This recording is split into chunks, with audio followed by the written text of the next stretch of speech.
When we think of Jeff Bezos, we often picture the man who changed the way we shop, built Amazon, and became one of the richest people in the world. But what most people don't see is that Bezos wasn't just lucky or smart. He was a master at understanding people. He knew how to make people believe in his big ideas, sometimes even when they seemed impossible. This is what helped him build Amazon into what it is today. But here's something that doesn't get talked about much. Bezos didn't just focus on creating products or making a great website. What really set him apart was his ability to understand how to get people to follow him and push themselves to do things they never thought they could. While others might have been focused on making sales or building warehouses, Bezos was focused on managing minds. He knew how to make people feel like they were part of something bigger, something they had to be part of. One of the biggest things Bezos used to build this power was controlled scarcity. At first, Amazon was just an online bookstore. But Bezos didn't just want to sell books. He wanted to make customers feel like they were getting something special, something rare. Even though Amazon had millions of books available, he made it feel like if you didn't act quickly, you might miss out on something valuable. This feeling of urgency made people act fast, which helped Amazon grow faster than other stores. But controlled scarcity wasn't just for the customers. Bezos used it to control his employees too. He built a company culture where everyone was always in a hurry, always working as hard as they could, trying to get things done faster than they ever thought possible. This isn't just about pushing people harder, it's about making them want to do it. He created a culture where people felt like they had to prove themselves every single day.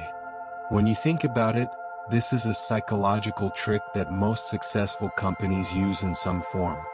If you can make someone believe that something is rare, or that an opportunity is slipping away, they'll fight to be part of it. Bezos used this feeling to his advantage, pushing his employees to move fast, take risks, and deliver results. But there's a catch. When everyone's constantly trying to move faster, sometimes they forget to take care of themselves. That's where the dark side of Bezos' power comes in. He didn't just expect his employees to do their best. He expected them to give up their personal time, to sacrifice their work-life balance. And for a lot of people, that wasn't a problem at first. They were excited to be part of something huge. They wanted to change the world with Amazon. But what happens when the constant pressure starts to wear you down? When success starts to cost more than just a few extra hours at the office? That's something many people don't realize until it's too late.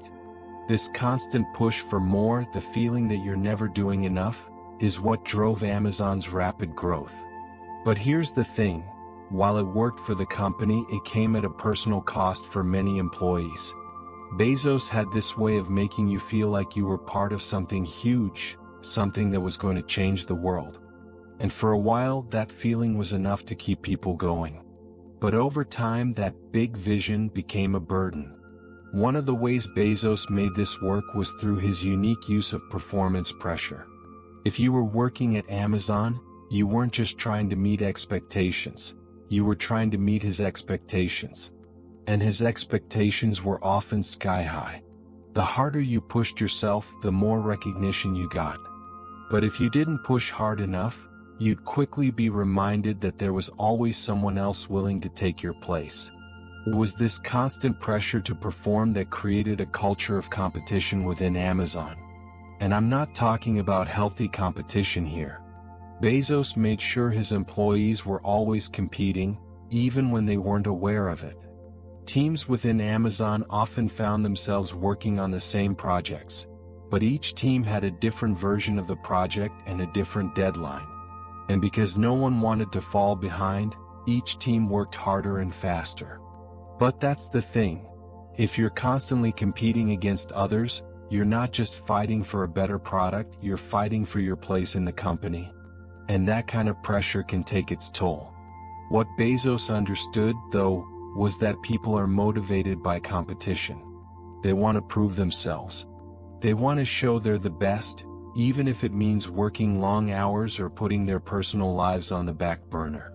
But there's a fine line between motivating someone and burning them out. Bezos pushed that line further than most. The result? A company culture that valued results over everything else, where the pressure to succeed was constant, and where burnout was just part of the job. Now let's be clear, this strategy worked. Amazon became one of the most successful companies in the world, and Bezos became a household name. But at what cost? Employees often worked 60 to 70 hours a week, constantly under stress, constantly trying to outdo each other. And for many, this came with serious consequences, like damaged relationships, poor mental health, and the loss of any work-life balance. People might have been achieving amazing things, but were they really happy? Were they really living the kind of lives they wanted to? Bezos' success came from his ability to make his employees feel like they had to work harder and harder to stay ahead. It wasn't just about the money or the recognition. It was about the belief that if you didn't push yourself to the absolute limit, you were failing. This psychological pressure worked wonders for Amazon's growth, but it left many people questioning what they were really working toward. Was it worth it? Was all that effort worth the sacrifices they had to make along the way? So, what can we take away from Jeff Bezos' journey?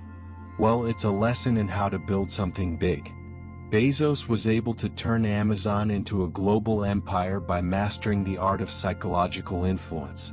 He knew how to create an environment where people were constantly driven, constantly working towards something that seemed bigger than themselves. He used urgency, competition, and performance pressure to keep his employees on their toes. He made them believe that to succeed they had to keep pushing harder no matter the cost. But here's the bigger question. Is that the kind of success we really want? Bezos built Amazon into something incredible, but he also built a culture where employees worked non-stop, often at the expense of their personal lives. There's no denying that Amazon's success has changed the world, but we have to ask, at what price? When you look at Bezos' power and influence, you realize it wasn't just about being smart or having the right ideas. It was about understanding how people think, how they feel, and what motivates them. But in the process, Bezos also showed us a darker side of ambition. He showed us that success can sometimes require a level of sacrifice that's hard to get back. People gave up a lot to be part of Amazon's growth, and while many benefited, others were left feeling exhausted and burned out. It's easy to look at Bezos and admire his drive, his ability to build one of the most successful companies in history. But it's just as important to look at the cost of that success. The long hours, the stress, the competition, and the loss of balance in people's lives. Success might be sweet, but if it comes at the expense of happiness and health, is it really worth it? So, as we think about our own paths to success, whether in business or life, we need to ask ourselves, what are we willing to sacrifice? And more importantly, is it worth it in the end? Bezos' story is a reminder that while it's great to push yourself to achieve your goals, it's just as important to make sure you're not losing the things that truly matter along the way.